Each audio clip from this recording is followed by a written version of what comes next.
Bon après-midi, shalom, shalom, shalom. Je suis dans la joie de vous retrouver ce samedi après-midi pour notre session de temps de responsabilisation.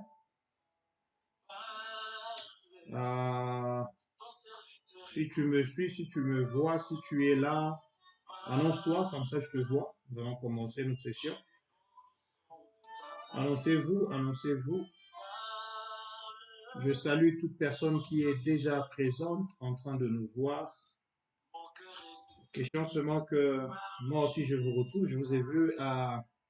Dites-moi qui est là. C'est notre moment de temps de responsabilisation. Temps de responsabilisation. Si vous êtes déjà en ligne, annoncez-vous, annoncez-vous, annoncez-vous. Nous allons commencer dès que nous avons un bon nombre de personnes qui sont en train de nous regarder. Donc, j'attends que tu me dises que tu es en ligne. Je vois Madame Esther. Esther, je crois Madame Ilunga, l'épouse de Michel Ilunga aux États-Unis qui est en ligne. Qui d'autre est en ligne? Je voudrais savoir qui est en ligne. Comme ça, nous allons commencer ce moment de la parole. Le moment de la parole. Un moment que le Seigneur nous a donné samedi pour venir ensemble. Et Dieu nous a donné comme responsabilité de pouvoir responsabiliser son peuple, de pouvoir partager avec vous des choses qui vous rendent responsable et puis autonome. C'est le temps de responsabilisation. Appelez ça aussi temps d'autonomisation. Nous voulons parler et que tous les serviteurs du Seigneur qui sont là peuvent nous écouter, comme nous sommes, comme le pasteur Henri Papa est en train de chanter là-bas. Parle, ton serviteur écoute. Donc, je t'invite à pouvoir partager la vidéo dès que je suis en train de faire ça. Je vais faire moi-même aussi, je partage. Je vais commencer un watch party sur ma page et j'espère que beaucoup plus de personnes vont nous suivre et être bénis par la parole que le Seigneur veut nous donner cet après-midi. Nous sommes en train de parler des priorités dans la vie chrétienne. Nous sommes déjà à notre 7e session et nous avons parlé de beaucoup de choses. Nous avons parlé de la première priorité qui était Dieu. Tout d'abord, Dieu lui-même est Dieu seul. Nous avons parlé de la parole de Dieu, la présence de Dieu. Nous avons dit une seule chose est importante, une seule chose est nécessaire. Nous avons après parlé de la prière. Nous avons parlé, avant la prière, nous avons parlé du fondement de la vie chrétienne. Et nous avons parlé de la prière en 2 sessions. Et le samedi passé, nous avons commencé de parler sur le royaume de Dieu, sa justice. Et je vous ai dit que nous allons faire cela en 3 sessions. Donc aujourd'hui, je continue avec le royaume de Dieu, sa justice. Mais je vais dire autre chose que ce que j'ai dit le samedi passé. Juste pour nous rappeler, le samedi passé, j'étais en train de parler de chercher premièrement le royaume des cieux et sa justice, et tout le reste vous sera donné par-dessus tout. Alors, aujourd'hui, nous allons évoluer et parler d'autres choses. Mais j'accueille d'abord toute personne qui est en ligne. Madame Sandra Luboya Mbokolo, que Dieu te bénisse d'être en ligne aujourd'hui et d'être là.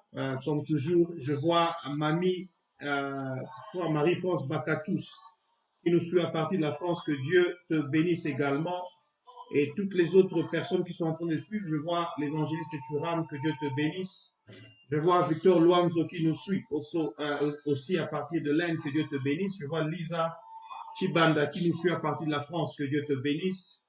Madame Joël Mangalai qui nous suit ici à Klexdorp, ici en Afrique du Sud, que Dieu te bénisse aussi. Et bien sûr mon épouse, le pasteur Alain Ndagano, et puis toute ma famille qui est présente ici à la maison. Que Dieu bénisse aussi mon ami, mon frère Dominique Massiala, qui me suit certainement à partir de Johannesburg.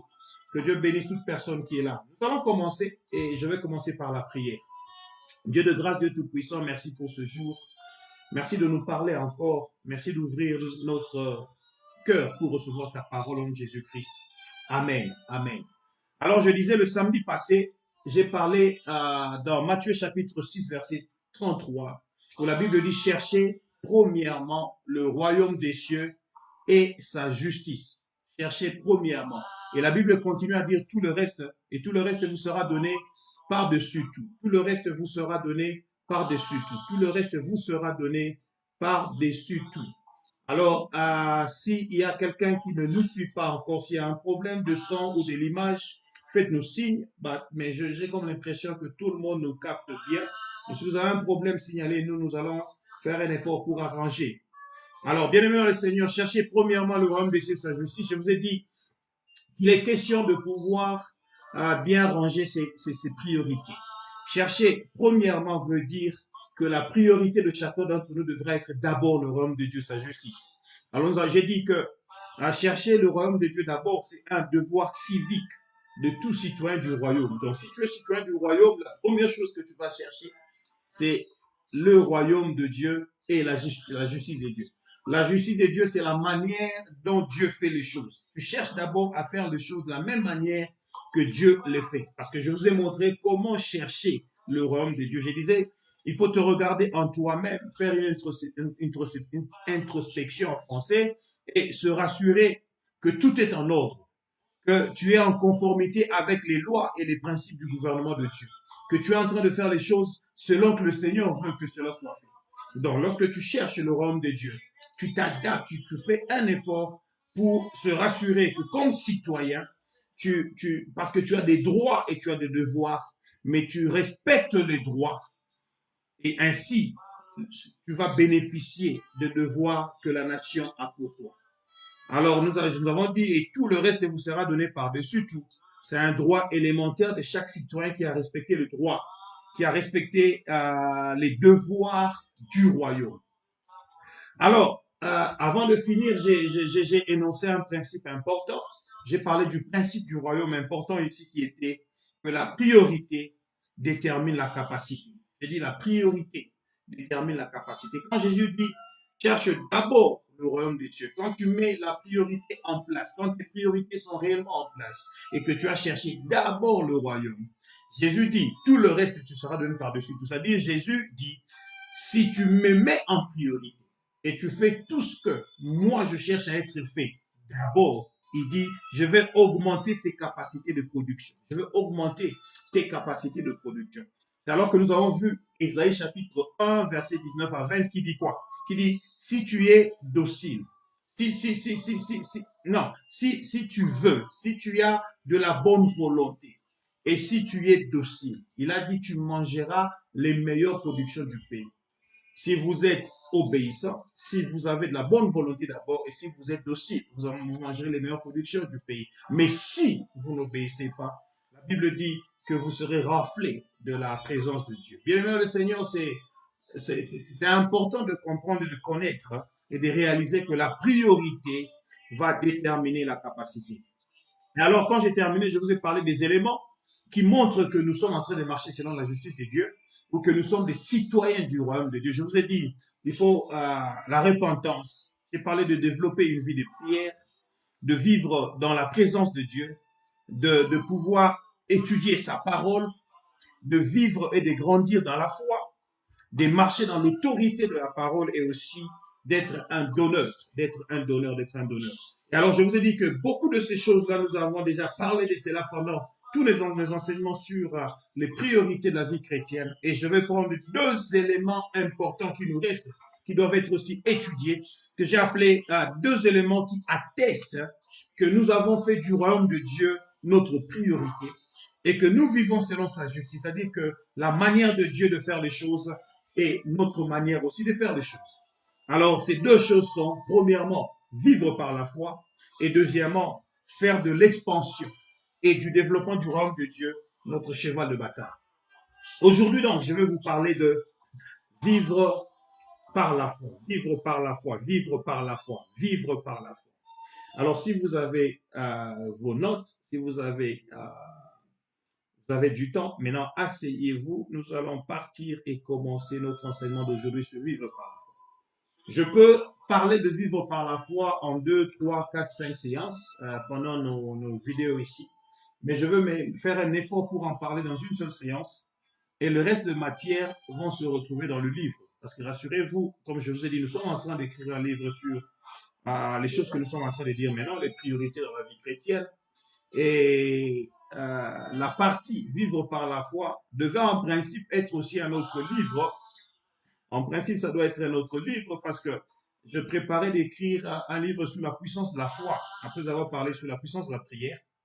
Mais je me rends compte que je peux prendre ce livre et l'inclure dans ce livre pour que la partie vivre par la foi fasse un livre dans le livre. Donc, espérez, attendez, je voulais dire expect en anglais, je crois, espérez avoir le livre d'ici le mois de septembre. Non, vivre par la foi, en d'autres mots, ça veut dire vivre sans inquiétude. Donc, quand vous voyez le sermon de Jésus dans Matthieu chapitre 6, il a quelque part dit que nous ne devrons pas vivre avec des inquiétudes, parce que les inquiétudes ne vont pas nous aider, ne nous aideront en rien. Donc, vivre par la foi, c'est vivre sans inquiétude. Alors, vivre sans inquiétude, je vous avais samedi passé défini les inquiétudes comme étant des émotions, des sentiments émotionnels qui sont troublés et qui sont souvent causés par trois choses. Nous avons parlé de la crainte ou la peur, nous avons parlé de l'appréhension de l'homme et nous avons parlé aussi de l'incertitude.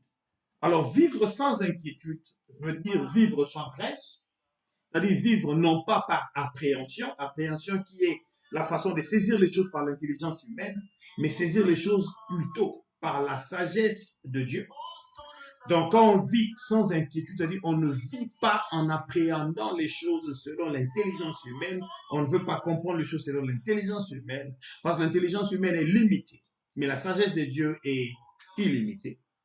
Et troisièmement, c'est vivre avec certitude, pour ne pas dire vivre sans incertitude. Parce que quelqu'un qui vit la vie avec certitude, c'est-à-dire il vit avec assurance, connaissant ce que Dieu a fait, a dit, et a en réserve pour lui.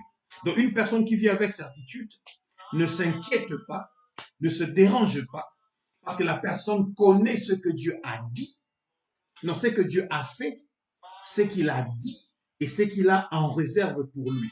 Alors, s'il n'a pas encore ce qu'il a maintenant, c'est seulement que ces choses-là sont encore entre les mains de Dieu. Et comme je vous disais samedi passé, lorsque tu corriges tes priorités, tu mets Dieu en priorité, ça détache tout ce qui se trouve entre les mains de Dieu pour être ouvert afin que cette main-là dépose ce qui t'appartient. C'est alors que la Bible dit, tout vous sera donné par-dessus tout. La Bible ne dit pas assez ou peu. La Bible dit tout, c'est-à-dire tout ce qui est entre les mains de Dieu. Lorsque tu as fait de lui ta priorité, Dieu est capable maintenant de lâcher sa main afin que tu reçoives ce qui est tien. Alors pour cet après-midi, nous allons commencer par lire la parole de Dieu. Et je vais lire Habakkuk, le prophète Habakkuk. Nous saluons toutes les personnes qui sont en train de se joindre à nous. Je vois le frère Axel qui se joint à nous à partir de Lubumbashi. Que Dieu te bénisse. Je vois Annie Kaskabunj qui se joint à nous à partir de Kinshasa. Que Dieu te bénisse aussi. Donc, partagez la vidéo et nous continuons. Nous allons commencer. Nous parlons de la parole de Dieu, mais nous parlons de vivre par la foi. Habakkuk chapitre 2, versets 1 à 4. La Bible dit ceci. J'étais à mon poste et je me tenais sur la tour. Habakkuk dit, je veillais pour voir ce que l'Éternel me dirait. Il dit, je veillais pour voir ce que l'Éternel me dirait. Je veillais pour voir ce que l'Éternel me dirait. Alors, je vois déjà là quelque chose. Il dit, pour voir ce que l'Éternel me dirait. Je me pose la question. Si Dieu te dit quelque chose, tu dois entendre ou tu dois voir? Tu dois entendre ou tu dois voir. Le prophète ici, je veillais pour voir ce que l'Éternel me dirait. Ah, je veillais pour voir ce que l'Éternel me dirait. Pour entendre ce que l'Éternel me dirait. Ok. Notons cela pour voir ce que l'Éternel me dirait et ce que je répliquerai après ma plainte. Verset 2, il dit, l'Éternel m'adressa la parole et me dit, écris la prophétie, grave-la sur des tables afin qu'on la lise couramment. Tu écris la prophétie. Donc quand tu entends la parole que je te dis, tu entends la parole que je te dis, tu écris la parole que je te dis, tu la graves sur des tables afin qu'elle reste indélébile, elle reste facile, pas facile à effacer. Et maintenant il dit, afin qu'on la lise couramment. La parole dont Dieu dit ici, cette parole qu'il a libérée, ne doit pas seulement être entendue, mais elle doit être écrite afin que les personnes puissent venir voir et lire la parole couramment. Ici, quand on dit afin qu'on la lise couramment, littéralement, ça veut dire afin que celui qui la lit puisse la lire en train de courir. Afin que celui qui lit la prophétie puisse la lire en train de courir. Je vais vous parler de courir. Retenez ça. Je vais vous parler de courir quelque part. Je vais vous parler de la marche de la vie chrétienne qui devient la marche dans la foi. Et la marche de la vie chrétienne dans la foi n'est pas une marche, elle devient une course. Afin que lorsque la parole vous est donnée et vous recevez la parole par la foi vous met dans une course. Afin qu'on la lise couramment veut dire littéralement, afin que celui qui la lit puisse courir. Puisse courir. Car c'est une prophétie dont le temps est déjà fixé. Elle marche vers son terme, elle ne mentira pas. Si elle tarde, attends-la, car elle s'accomplira. Et le prophète ajoute, elle s'accomplira certainement, avec certitude, ce que Dieu a dit va s'accomplir.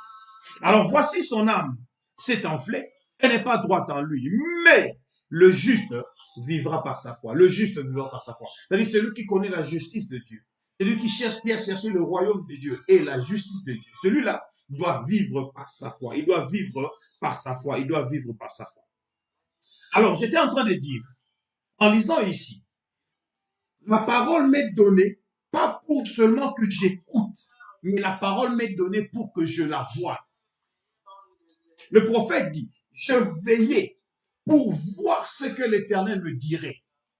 Nous devons passer de la dimension d'écouter la parole de Dieu.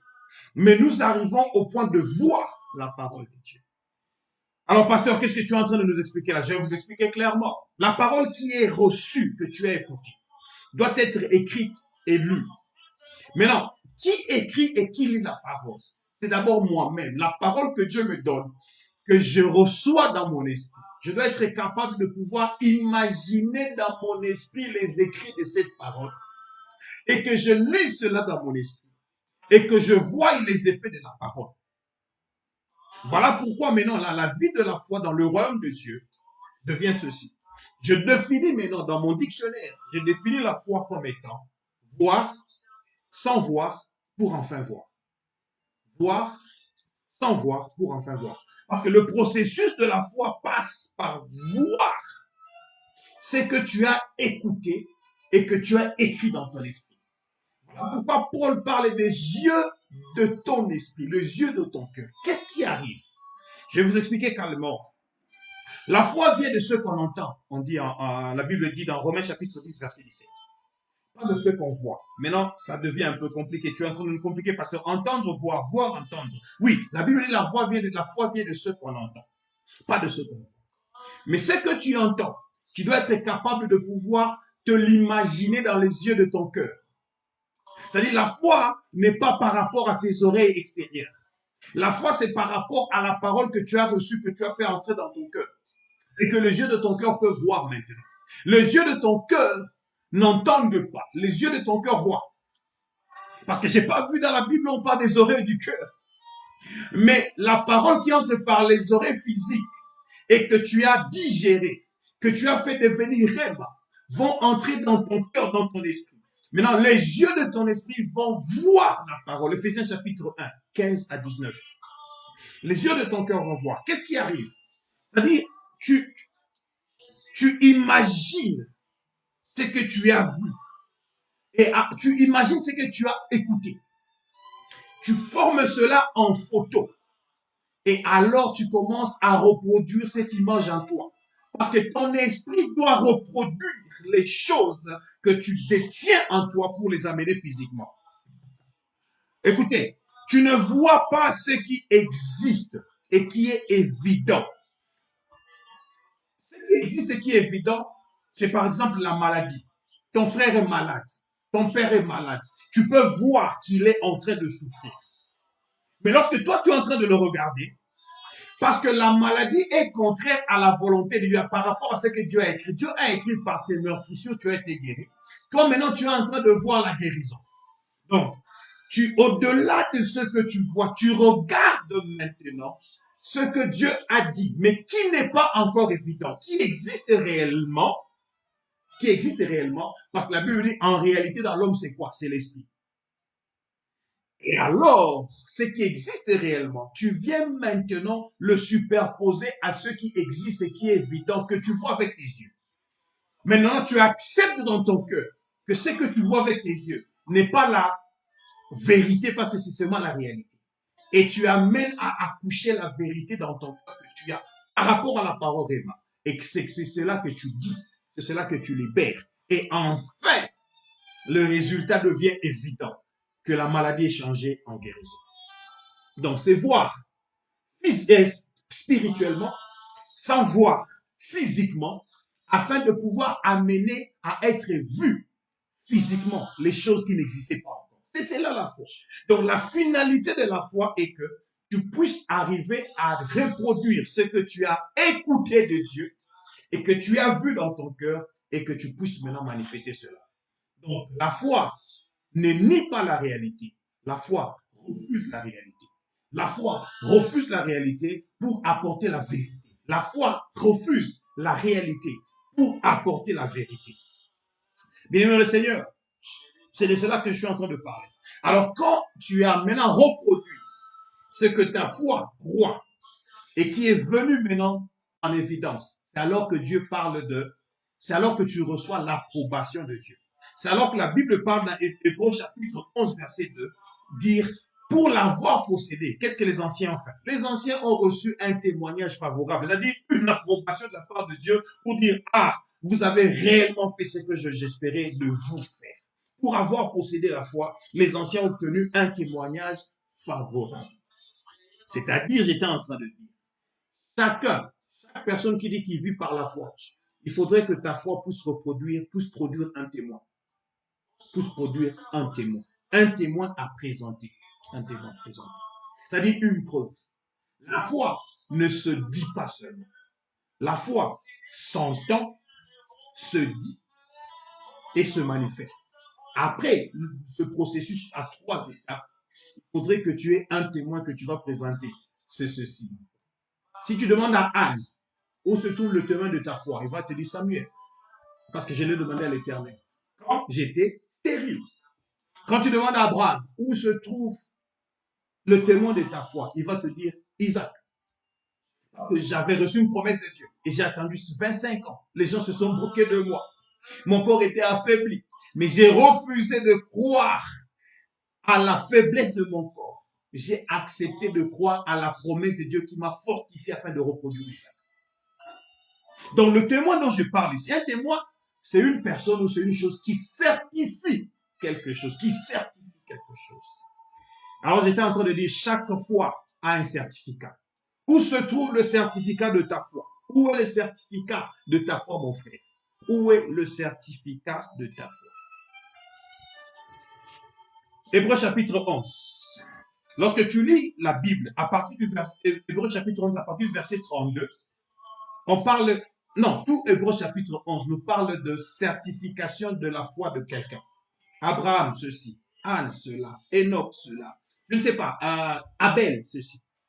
Mais d'abord, la foi, c'est quoi? Disons-le, la foi, c'est une ferme assurance des choses qu'on espère, une démonstration de celles qu'on ne voit pas. Et verset 6 dit, sans la foi, il est impossible d'être agréable à Dieu. Car il faut que celui qui s'approche de Dieu croit que Dieu existe et qu'il est le rémunérateur de ceux qui le cherchent. La foi est une ferme assurance, c'est-à-dire une assurance avec qui a de la fermeté. Une assurance qui a de la fermeté. Des choses qu'on espère. L'espérance n'est pas la foi. L'espérance est une caractéristique de la foi. L'espérance, c'est quelque chose qu'on espère avoir dans le futur. Et maintenant, la foi vient amener ce que tu espères dans le futur. Il vient l'amener près de toi pour que tu vives cela dans le présent. L'espérance, c'est se dire, j'espère que les choses iront bien. J'espère que demain sera bien. Mais la foi te dit, non, tu peux être assuré que ce que tu espères pour demain, tu peux vivre cela aujourd'hui. Donc la foi est au présent. Voilà pourquoi la foi est une assurance. La foi ne sera pas une assurance. La foi est une assurance parce que la foi t'amène à vivre les choses au présent. La foi te présente un Dieu qui s'appelle je suis. La foi ne te présente pas un Dieu qui s'appelle je serai. La foi parle au présent.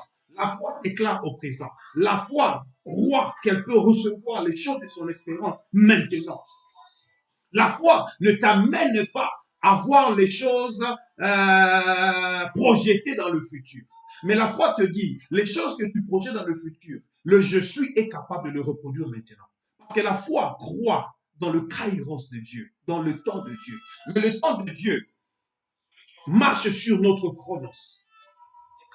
Je disais à quelqu'un, je crois au courant de la semaine, il me dit, en parlant avec un de mes fils, je lui disais, tu sais, j'ai réalisé une chose, que la Bible dit un jour pour le Seigneur est comme 1000 ans, 1000 ans est comme un jour. Donc le temps de Dieu, de fois, nous nous plaignons par rapport au temps. J'ai 30 ans maintenant, je n'ai pas de voiture. J'ai 25 ans aujourd'hui, je ne me suis pas encore fiancé. Je ne sais pas, j'ai 40 ans, je n'ai jamais fait de maison. Mais qui t'a dit que ce temps-là compte? Parce que si ce temps-là comptait pour Dieu, si ce temps-là vraiment comptait, il allait se précipiter pour donner à Abraham cet enfant-là à 75 ans lorsqu'il avait promis. Mais quand Dieu a donné à Abraham Isaac à 100 ans, Dieu savait qu'il est capable de pouvoir multiplier la vie d'Abraham. Après avoir attendu 25 ans, Dieu lui a multiplié par 3 les années de vivre la promesse que Dieu lui avait donnée. Abraham n'est pas mort à 120 ans ou à 125 ans comme son frère. Abraham est mort à 175 ans, après avoir attendu la promesse pendant 25 ans. Donc Dieu sait que toi, tu vis par rapport au temps. Mais il y a le kairos de Dieu qui marche sur le chronos de nous hommes. Donc je parlais de la foi, bien-aimé le Seigneur, et je vous disais que la foi doit avoir un certificat. La foi est attestée par un certificat que j'ai appelé un témoin. C'est-à-dire quelque chose ou quelqu'un qui va certifier ta foi. Si tu me dis que tu as la foi, je vais te dire, montre-moi ce que ta foi a produit. C'est ce qu'on appelle le certificat. Voilà pourquoi dans la Bible, vous avez dit, c'est par la foi qu'Abel offrit à Dieu un sacrifice. C'est par la foi qu'Enoch a fait ceci et qu'il a vu cela. C'est par la foi que Noé, c'est par la foi qu'Abraham, c'est par la foi qu'Isaac, c'est par la foi que Jacob, c'est par la foi que Joseph, c'est par la foi que les parents de Moïse, c'est par la foi que Moïse lui-même, c'est par la foi que Josué, c'est par la foi que les murailles de Jéricho tombèrent. Après qu'on eut fait le tour pendant 7 jours, donc il y a eu un certificat, Josué a cru en Dieu, il a fait ce que Dieu lui a demandé à faire, et le certificat c'était quoi? Les murailles de Jéricho sont tombées. Les murailles, la ville qui était barricadée a vu les murailles tomber. Et la bonne nouvelle, c'est que les murailles ne sont jamais tombées comme ceci. La vérité est que les murailles se sont effondrées. C'est comme si le ciel, la terre s'était ouverte et les murailles sont entrées. Il n'y avait plus rien qui existait. Il n'y avait pas d'hécatombe à voir après que ces murailles sont tombées. Parce que Dieu est capable de faire disparaître les murailles qui sont devant toi pour que tu puisses accéder à ton Jéricho que Dieu t'a promis. Alors la foi croit à l'impossible. La foi croit que ce qui est au-delà de murailles m'appartient. Même si je ne l'ai pas encore maintenant. Je n'ai pas possibilité de sauter le muraille, mais la foi est capable de pouvoir faire disparaître les murailles au-devant de moi pour que j'accède à mon Jéricho. Et quand j'entrerai dans mon Jéricho, j'entrerai dans ma maison, je posséderai ce qui est mien. Mais alors que quelque temps auparavant, j'étais de l'autre côté. J'étais de l'autre côté. Je disais, j'étais de l'autre côté du muraille. Donc la foi m'amène à croire que je peux me réveiller, je peux dormir cette nuit avec 1000 rentes dans mon compte et que demain, je peux me réveiller avec des millions. Je peux me réveiller demain millionnaire. Comme en anglais, on dit instant millionnaire. Et je crois à cela. Et un homme de foi vit comme cela. Depuis quelques années, j'ai dans mon porte-monnaie un chèque d'1 million de rentes que j'ai écrit en mon nom. J'ai écrit en mon nom, au nom de mon entreprise qui n'existait pas encore. Et aujourd'hui, cette entreprise existe. Mais le chèque est encore dans mon porte-monnaie. Je n'ai pas 1 million dans mon entreprise, dans le compte de mon entreprise. Mais la foi me permet de voir cela. Parce que c'est voir sans voir pour enfin voir. Donc je vois dans mon imagination des choses que je n'ai pas encore vécues. Et je sais que la finalité de ma foi, ça s'appellera certificat. J'aurai à toucher ce chèque. Alléluia, alléluia, alléluia. Est-ce que je suis en train de parler à quelqu'un? C'est par la foi que, c'est par la foi que. Maintenant, il arrive au verset 32, on parle maintenant, on dit, et que dirais-je encore? Que dirais-je encore? Car, il dit, car le temps me manquerait pour parler de certificat de la foi de Gédéon, du certificat de la foi de Barak, du certificat de la foi de Samson, du certificat de la foi de Jephthé, et de David, et de Samuel, et de prophètes. Il y a une virgule là-bas. Avant le verset 33, il y avait un espace. Dans ma Bible à moi, j'ai ajouté, avec mon stylo à moi, ma Bible à moi, j'ai ajouté aide de Jean-Claude. Alors, je veux te conseiller, si tu me suis maintenant et que c'est ta Bible, ouvre ta Bible, va dans Hébreux chapitre 11, verset 32. Il y a de l'espace là. Que dirais-je encore? Car le temps me manquerait pour parler de Gédéon, de Barak, de Samson, de Jephthé, de David, de Samuel et des prophètes, virgule, ajoute, et de Guigui, et de Percy. Moi, j'ai ajouté et de Jean-Claude. J'ai mis mon nom. Le temps me manquerait de parler. Qui ont fait quoi? Verset 33, il dit ça. Qui par la foi vainquirent des royaumes, exercèrent la justice, obtinrent des promesses, fermèrent la guerre de Dieu. Ça, ce sont des certificats de foi de ces personnes. Éteignirent la puissance du feu, échappèrent aux tranchants de l'épée, guérirent de leurs maladies, furent vaillants à la guerre, mirent en fouille des armées étrangères. Vous avez compris? Tout ceci se raconte dans le passé. Assez simple. Ils ont fait ceci. Parce que la foi doit se raconter. La foi doit se raconter. Voilà pourquoi la foi doit laisser des certificats. Quelqu'un qui a eu un certificat, ça peut être un diplôme d'État, un diplôme d'université, un diplôme post-université, tu reçois un certificat ou un diplôme qui atteste que tu es passé par le feu et que tu as remporté le prix final.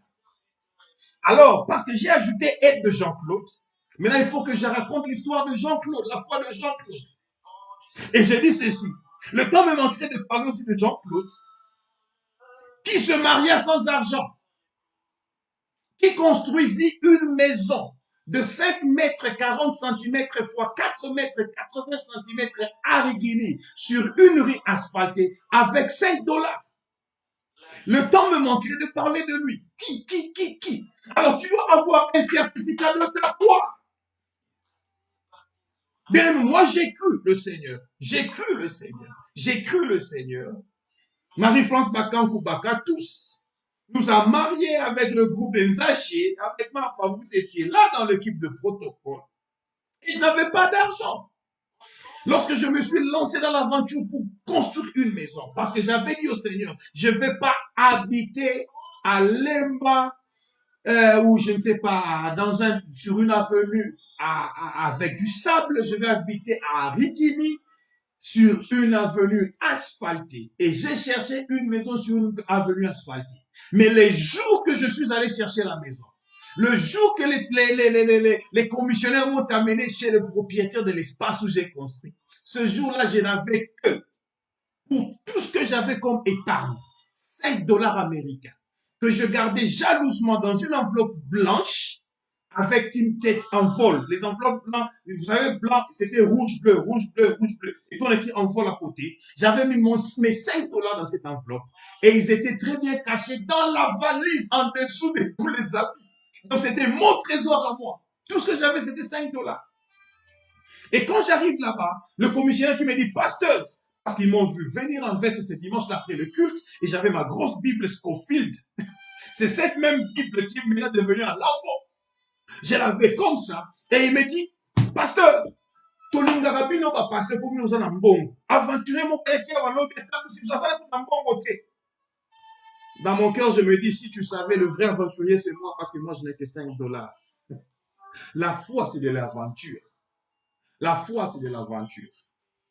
La foi, c'est de l'aventure. C'est de l'aventure pour les hommes. Mais c'est la certitude de la personne qui vit sa foi parce qu'il la vit selon qu'il a cru. Il a entendu la parole. Il a vu la parole dans son esprit. Et il veut avoir maintenant un témoin de la production de cette parole. Mais rappelez-vous, Jésus a dit, si tu mets tes priorités en place, il va augmenter quoi? Il va augmenter quoi? Ta capacité de production. Même ta foi va produire plus au-delà. Voilà pourquoi il a dit, ceux qui croient en moi feront les œuvres que moi je fais. Et même ils en feront de plus grandes. Jésus a augmenté ma capacité de production par ma foi. Donc ma foi, à moi, Jésus dit, il peut produire des choses que lui n'a pas produites lorsqu'il a marché sur la terre. Je parle de vivre dans le royaume de Dieu, sa justice. D'être un citoyen du royaume qui vit par la foi, bien aimé dans le Seigneur. Tu dois avoir des certificats, le certificat de ta foi. Le certificat de ta foi. Mais une chose que j'aime, waouh. La Bible continue à parler de ces gens-là. Au verset 39, écoute ceci, c'est qu'il a dit. Tout cela, à la foi desquels a été rendu témoignage, n'ont pas obtenu ce qui leur était promis complètement. Ils n'ont pas tout obtenu. Dieu ayant en vue quelque chose de meilleur pour nous. Parce que vous voyez, on ne parle que des gens de l'Ancien Testament, pour nous, maintenant dans le Nouveau Testament. Pourquoi? Dieu avait quelque chose de meilleur pour nous, afin qu'ils ne parviennent pas sans nous à la perfection. Ah, je vais dire quelque chose. Préparez-vous que je dise cela. Vous êtes prêts? Mon témoignage à moi est meilleur que tous les témoignages de tous ces héros de la foi qu'on a précédés. Waouh! J'ai dit, mon témoignage à moi, Jean-Claude, est meilleur que tous les témoignages que vous avez vus là, dans Hébreux chapitre 11, à partir du verset 1er jusqu'au verset 4. Pourquoi? La Bible dit ceci. Avec leur foi, ils n'ont pas reçu tout ce qui leur était promis. Ils n'ont pas reçu tout ce qui leur était promis. Ils n'ont pas reçu tout ce qui... Ils n'ont pas reçu tout ce... Pourquoi? Parce que Dieu avait pour nous en vue quelque chose de meilleur. Qu'est-ce qu'il y avait de meilleur? Jésus a dit après quoi? Matthieu 6, 33. Cherchez d'abord premièrement le royaume de Dieu, sa justice. Eux n'avaient pas encore cela. Et Jésus dit, tout le reste vous sera donné par-dessus tout. Jésus me promet à moi, dans ce temps de la grâce, que je peux recevoir tout le reste. Mais alors que les héros de la foi, les Abraham, les Enoch, les ceci, n'ont pas tout reçu de ce qui leur était promis. Mon témoignage à moi est meilleur que le témoignage de ceux-là qui ont passé. Alors, la question sera comment vivre par la foi? Comment vivre par la foi dans ce temps de la nouvelle alliance pour que ton témoignage soit meilleur que celui d'Abraham? Chapitre 12, versets 1 à 3 continue à dire ceci. Il dit quoi? Nous donc aussi, puisque nous sommes environnés d'une si grande nuée de témoins, faisons quoi? Rejetons tout fardeau et le péché qui nous enveloppe si facilement et courons avec persévérance. Alors je vais parler de la course. Courons avec persévérance dans la carrière qui nous est ouverte, ayant les regards fixés sur Jésus qui suscite la foi et l'amène à la perfection. C'est-à-dire, les gens avant nous, parce qu'ils n'avaient pas de regard sur Jésus, leur foi n'était pas parfaite. Leur foi ne pouvait pas être menée à la perfection. La foi d'Abraham, avec tout ce qu'il a fait, ne pouvait pas être menée à la perfection. La foi de Samson, avec tout ce qu'il a fait, ne pouvait pas être menée à la perfection. Mais moi, aujourd'hui, Jean-Claude, toi, aujourd'hui, ma soeur et mes frères, mon frère qui me suit, tu as la capacité, si tu as ta foi, tu gardes tes regards fixés sur Jésus, que ta foi soit menée à la perfection. En échange de la joie qui lui était réservée, parce que la foi produit la joie, il a souffert la croix, méprisé l'ignominie, s'est assis à la droite du trône de Dieu. Finalité, il s'est assis à la droite du trône de Dieu. Ok, comment vivre par la foi? Je vous dis par rapport à ce verset que nous avons lu. Numéro 1, tu reçois la parole de Dieu, tu acceptes la parole de Dieu, tu deviens citoyen du royaume. C'est-à-dire, premièrement, il faut devenir citoyen du royaume. Il faut avoir un certificat de naissance dans le royaume de Dieu. Avoir un certificat de naissance dans le royaume de Dieu. Voilà pourquoi je parle à toute personne qui me suit maintenant. Ceux qui vont me suivre aussi après. Si tu n'es pas encore né de nouveau, tu n'as pas encore de certificat de naissance dans le royaume de Dieu, tu ne peux pas vivre par la foi. Parce que vivre par la foi, c'est pour les gens qui sont dans le royaume de Dieu et qui veulent chercher et trouver la justice de Dieu. Tu ne pourras pas le faire sans être né de nouveau. Premièrement, recevoir la parole du royaume, devenir citoyen du royaume, avoir le certificat de naissance. Deuxièmement, comment vivre par la foi? Rejeter tout fardeau, parmi lesquels sont les inquiétudes, la crainte, l'incertitude, la peur. Rejette tout cela. Troisièmement, vivre loin du péché. La Bible dit, rejetons tout fardeau. Et quoi? Et le péché qui nous enveloppe si facilement. Le péché vient facilement nous envelopper. Pourquoi le péché t'enveloppe? Le péché t'enveloppe parce qu'il ne veut pas que tu puisses courir vers le résultat où le Seigneur t'attend. Le péché te rend lourd. Le péché nous rend lourd. Le péché nous enveloppe. Il nous bloque pour ne pas progresser vers là où Dieu nous veut. Le péché nous enveloppe. Il nous empêche d'être vus par Dieu et d'être touché par la gloire de Dieu. Le péché nous enveloppe si facilement. Alors la Bible dit ici, rejetons le péché qui nous enveloppe si facilement. Donc, vivre loin du péché, c'est-à-dire dans la justice de Dieu. Dans la justice de Dieu. Et après cela, tu fais quoi? Courir avec persévérance. La Bible dit, courons avec persévérance dans la carrière qui nous est ouverte. Nous devons maintenant courir, non pas marcher, courir avec persévérance. Courir avec persévérance. Nous devons vivre notre vie chrétienne en courant avec persévérance. Qu'est-ce que je veux dire là-bas? Lisez avec moi Psaume chapitre 1, verset 1 à 3. La Bible dit ceci. Heureux l'homme qui ne marche pas selon quoi? Le conseil des méchants. Numéro 2, qui ne s'arrête pas ou sur la voie des pécheurs. Numéro 3, qui ne s'assied pas. Avec qui? Avec les moqueurs. Ou qui ne s'assied pas en compagnie des moqueurs. La Bible dit heureux l'homme qui ne marche pas selon le conseil des méchants, qui ne s'arrête pas sur la voie des pécheurs et qui ne s'assied pas en compagnie des moqueurs. Alors je vais vous poser une question. Si quelqu'un ne s'assied pas, si quelqu'un ne s'arrête pas, c'est-à-dire il n'est pas fixe, il n'est pas debout, et si quelqu'un ne marche pas, qu'est-ce qu'il fait alors dans la marche chrétienne? Tu ne t'assieds pas, tu n'es pas debout, tu ne marches pas. C'est-à-dire tu fais quoi? Tu cours. Tu cours.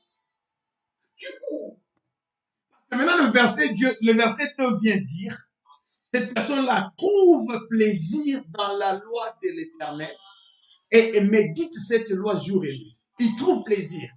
Tellement il y a plaisir à aller dans la loi de l'Éternel, je ne pourrais pas marcher pour y arriver. Je cours pour aller vers tout ce pour mon plaisir.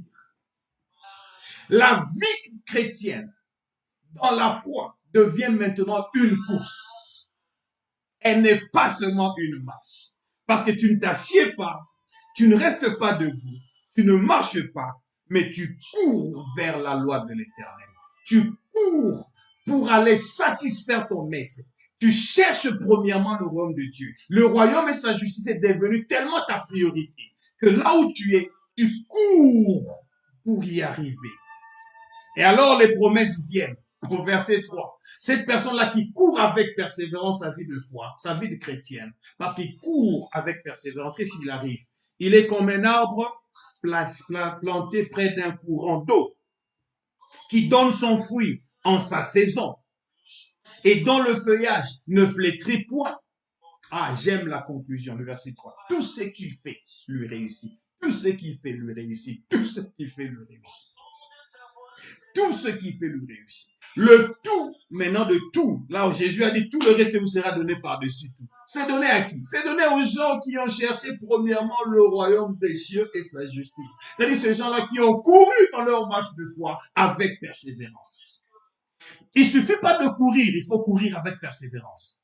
Mais la course dans la marche chrétienne, la vie chrétienne, ce n'est pas une course sprint de 100 mètres à l'heure. C'est une course marathon. C'est-à-dire, quand tu fais le marathon, c'est 42 kilomètres. Les 41 premiers kilomètres ne comptent pas. Tu peux avoir été premier pendant les 41 premiers kilomètres. Et au dernier kilomètre, quelqu'un vient te dépasser. Mais tu peux avoir été dernier parmi les 41 premiers kilomètres. Mais le 42e kilomètre de ton marathon, tu cours avec persévérance sans lâcher. Et tu sors le premier. Pourquoi? Parce que la course dans la vie chrétienne a un regard fixé sur le prix. Et ce regard qui est fixé sur le prix, c'est Jésus lui-même. Je suis en train de courir pour atteindre Jésus. Je suis en train de courir pour atteindre la perfection de Jésus. Je suis en train de courir pour atteindre la dimension et la gloire de Jésus. Alléluia. Est-ce que quelqu'un est en train de m'attendre, de m'écouter? Ma course à moi, avec persévérance, c'est parce que le péché m'enveloppe tellement si facilement que le péché veut m'attaquer, me détacher de ma marche avec le Seigneur. Alors je me dis non, non, non, non, je ne peux pas me laisser moi-même être détaché de la marche avec le Seigneur. Je vais continuer à courir. Je vais continuer à courir. Je vais continuer à courir. Courir avec persévérance, excusez-moi, courir avec persévérance. Persévérance, c'est quoi? Persévérance, c'est entêtement. Persévérance, c'est entêtement. Persévérance, c'est persistance. La persévérance, c'est la qualité d'une personne qui persévère. La persévérance, c'est la qualité d'une personne qui s'obstine, c'est-à-dire qui résiste. La persévérance, c'est faire preuve d'opiniâtreté, faire preuve d'opiniâtreté, faire preuve de constance, faire preuve de ténacité, faire preuve d'acharnement. Persévérer, c'est-à-dire c'est la qualité d'une personne qui ne lâche pas, une personne qui ne lâche pas. Et comme vous savez, les lâcheurs ne gagnent pas. Les gagneurs ne lâchent pas. Donc je suis en train de dire, il n'y a pas de foi sans persévérance. Il n'y a pas de foi sans patience. Il n'y a pas de foi sans endurance. C'est pourquoi la Bible nous donne l'exemple de Jésus. Le problème de Jésus, c'était quoi? La Bible dit, ayant le regard fixé sur Jésus qui suscite la foi et l'amène en perfection, en échange de la joie qui lui était réservée. Donc lui, il regardait la joie qui lui était réservée. Il n'a même pas eu un problème de souffrir la croix. Il a même méprisé l'ignominie. Pas de foi sans patience.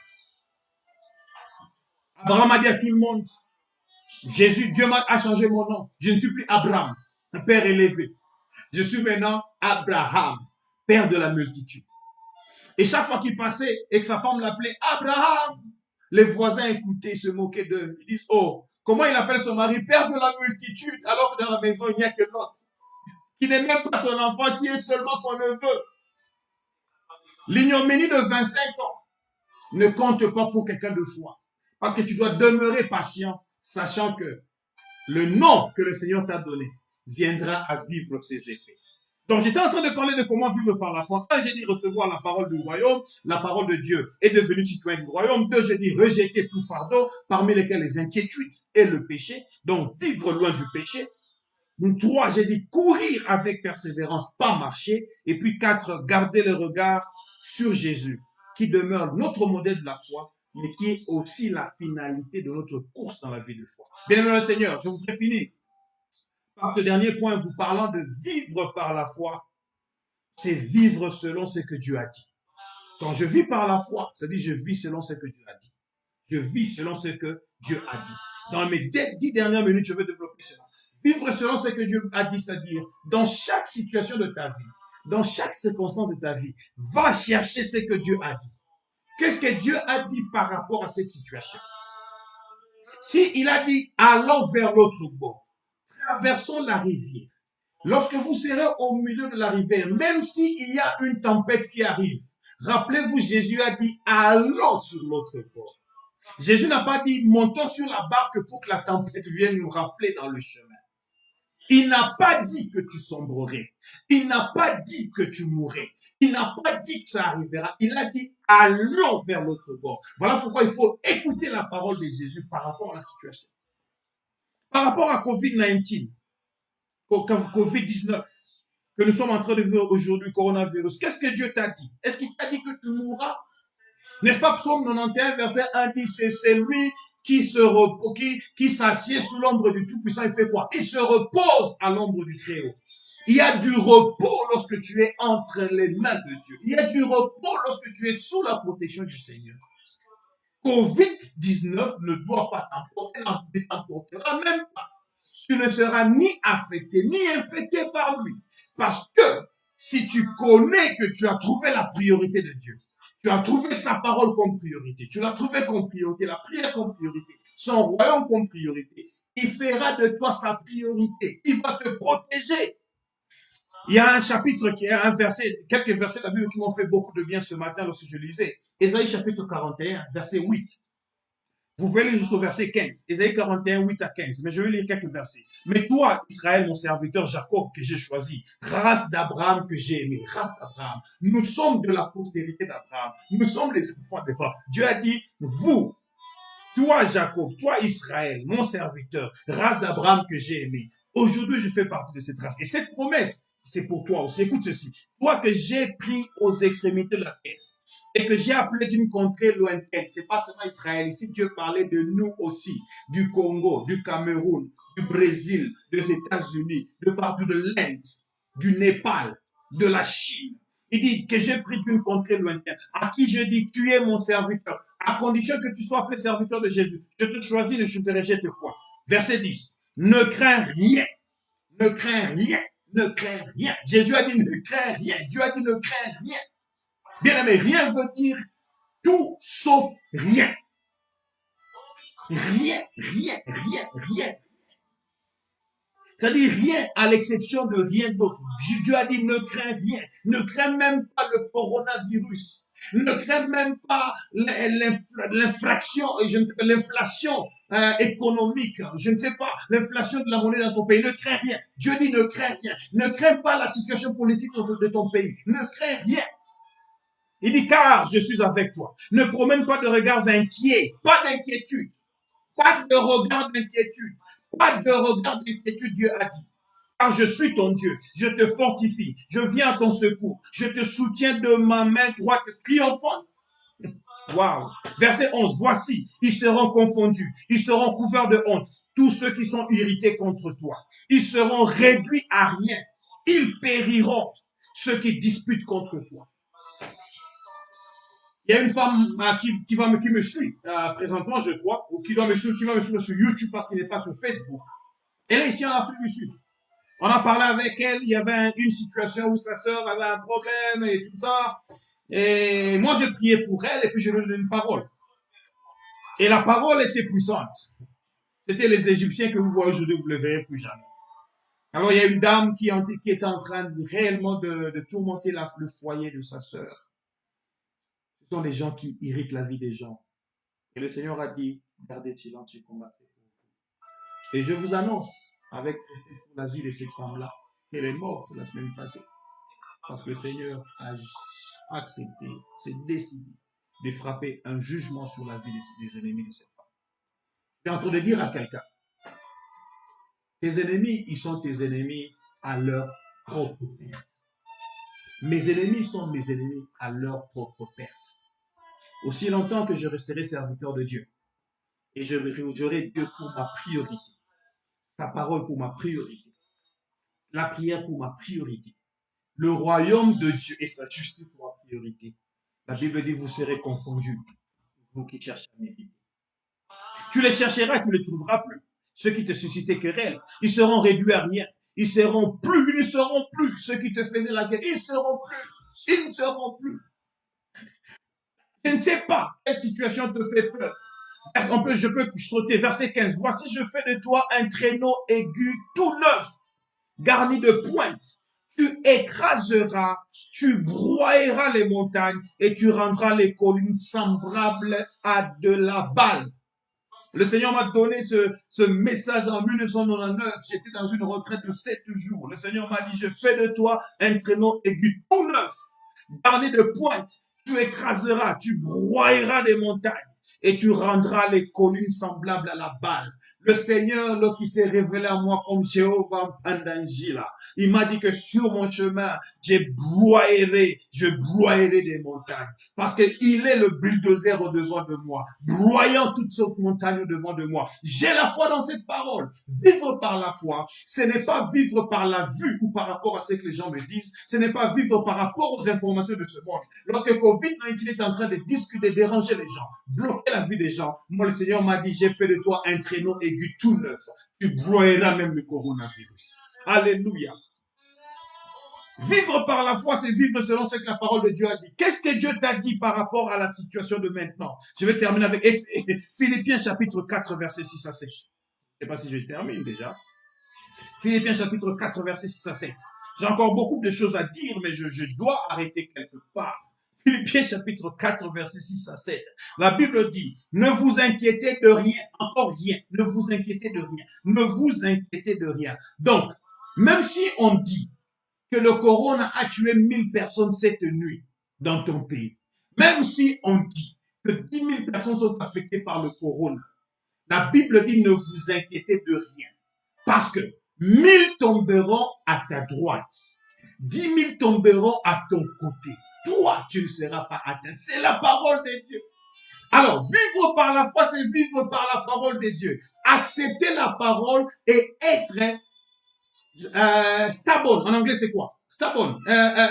Être têtu, comme un bulldog. L'homme de Dieu, le docteur Kenneth Copeland parle de la foi bulldog. La foi qui s'accroche à quelque chose, qui ne lâche pas la chose. La foi bulldog, la foi bulldog. Tu vois, un chien bulldog, lorsqu'il a attrapé quelque chose avec sa mâchoire, tu peux faire tout pour arracher cela. Il est obstiné, il résiste, il est têtu. C'est ça, courir, c'est la persévérance. Ne vous inquiétez de rien, mais en toute chose, faites connaître vos besoins à Dieu par des prières, de supplications, avec des actions de grâce. Donc tu pries, tu fais connaître tes besoins, mais tu fais déjà des actions de grâce. Pourquoi? C'est-à-dire, même quand tu pries déjà, tu crois que tu as déjà reçu. Et alors la paix de Dieu qui surpasse toute intelligence gardera vos cœurs et vos pensées en Jésus-Christ. Pourquoi ne pas s'inquiéter? Pourquoi ne pas s'inquiéter? Je vais dire 3 phrases rapidement, je termine par là. Premièrement, pourquoi? Premièrement, parce que les inquiétudes n'enlèvent pas les troubles de demain. Mais plutôt, elles enlèvent la paix d'aujourd'hui. Ne vous inquiétez de rien. Pourquoi? Un, parce que les inquiétudes n'enlèvent pas les troubles de demain, mais plutôt elles enlèvent la paix d'aujourd'hui.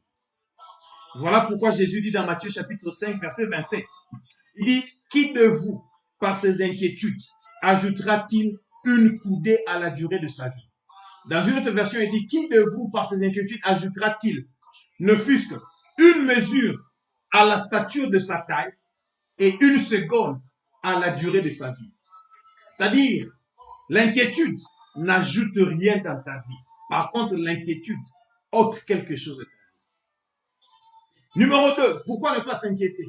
Parce qu'un jour avec inquiétude est plus fatigant qu'un jour de travail. Un jour avec inquiétude est plus dépressant, et je veux dire plus déprimant, et plus fatigant, et plus absorbant qu'un jour de travail. Quand tu travailles fort, tu sens la fatigue. Mais lorsque Dieu parle du travail, il n'a jamais parlé de la fatigue. Il dit tout travail procure l'abondance. Mais les paroles en l'air ne mènent qu'à la disette. Mais maintenant, quand tu pries, quand tu travailles fort, tu as tes besoins qui sont satisfaits. Mais quand tu t'inquiètes fort, les besoins ne sont pas satisfaits, mais pourtant, tu restes dans la disette et tu crées sur toi-même double poids. Un poids sur ton corps psychique et un poids sur ton corps physique. Donc, les inquiétudes ne sont pas bien. Un jour avec inquiétude est plus fatigant, plus absorbant, plus déprimant qu'un jour de travail. Il y a beaucoup de versets sur le travail qui te disent ce que le travail fait dans ta vie. Tu peux lire Proverbes chapitre 14, 23, Proverbes chapitre 10, verset 4, Proverbes chapitre 12, verset 3, Proverbes chapitre 23, verset 4. Il y a beaucoup. Au 13, verset 4. Mais ce n'est pas là le sujet, notre sujet aujourd'hui. Nous parlons du travail en notre jour. Enfin, pourquoi ne pas s'inquiéter? Troisièmement, parce que moins tu t'inquiètes, moins tu compliques ta vie. C'est-à-dire, plus tu t'inquiètes, plus ta vie est compliquée. Comment ta vie devient compliquée? Tu ajoutes des craintes, tu ajoutes la peur. Et cela produit quoi? Produit l'anxiété. L'anxiété qui est la peur de l'inconnu. Et l'anxiété cause quoi? L'anxiété cause des maladies psychologiques et des maladies physiques. Des maladies qu'on appelle psychosomatiques. Et ces maladies psychosomatiques te demandent de prendre des médicaments. Des médicaments pour le corps, des médicaments pour le psychique. Tu prends des anxiolytiques, tu prends des antidépresseurs. Et tout cela t'expose à quoi? Ça t'expose à des effets secondaires de ces médicaments. Tu vois que ta vie devient compliquée. Tout simplement parce que tu as amené les inquiétudes dans ta vie. Les inquiétudes ont produit des complications dans ta vie. Donc je disais ceci, moins tu t'inquiètes, moins ta vie est compliquée. Plus tu t'inquiètes, plus ta vie est compliquée. Elle devient compliquée en quoi? Tu vis dans l'incertitude, tu n'as pas d'assurance pour demain, tu ne sais pas ce qui va arriver. Ou comment vivre une vie à keba. Tu ne sais pas si ça marchera, si ça ne marchera pas. Bien-aimé le Seigneur, cet après-midi, je suis venu vous dire, vivons par la foi. La foi est une ferme assurance des choses qu'on espère, une démonstration de celles qu'on ne voit pas. Si tu vis par la foi, les choses que tu ne vois pas encore physiquement, mais que tu as déjà vu dans les yeux de ton cœur, parce que la parole t'a été dite et tu l'as imaginé, vécu déjà, tu vas vivre cela. La foi vient à une démonstration qu'on va appeler certificat de ta foi. Je termine cet après-midi en vous disant, je souhaite que tu aies un certificat de ta foi. Que ta foi aujourd'hui puisse produire un témoin qui va certifier que réellement tu as cru en Dieu. Que Dieu, le Dieu que moi je sers, celui en qui je crois, en qui j'ai cru, j'ai vu des témoins de ma foi, qui vous donnent aussi des témoins de votre foi. Au nom de Jésus, j'ai essayé de prier. Amen. Que Dieu vous bénisse. Nous allons nous retrouver encore le samedi prochain pour continuer sur notre thème, les priorités dans la vie chrétienne. Et nous parlerons toujours sur le royaume de Dieu et sa justice. Nous allons parler du deuxième point qui sera comment démontrer que tu vis la vie dans la foi. C'est en ayant l'expansion et le développement du royaume de Dieu comme un cheval de bataille ou une priorité dans ta vie. Que Dieu bénisse toutes les personnes qui se sont jointes à nous après. J'ai vu Papa José Mayombo de Pochesum qui est venu se joindre à nous. J'ai vu le pasteur Henri Papa Moulaja se joindre à nous. Je vois ma belle-sœur Dorali Lendo qui se joint à nous à partir de Kinshasa. J'ai vu Élisée Mavinga dans les États-Unis. Que Dieu vous bénisse, que Dieu vous bénisse. J'ai vu Maman Mami Zetima qui me suit à partir de Val. Et c'est ton anniversaire aujourd'hui. Bon anniversaire, Maman Mami Zetima. Que Dieu te bénisse. Ça fait 1 heure de temps que nous avons été ensemble. Que Dieu puisse vous bénir. On se revoit encore samedi prochain. Au nom du Seigneur, c'est le pasteur Jean-Claude. Je vous aime de tout mon cœur. Voyons-nous encore samedi prochain. Bye bye. N'oubliez pas de partager la vidéo. Si vous avez manqué les vidéos, les enseignements passés, allez, souscrivez sur ma page YouTube, Jean-Claude Dagano, et vous aurez toutes les vidéos parce qu'elles sont directement téléchargées pour être mises sur la vidéo sur YouTube. Que Dieu vous bénisse. Bye bye.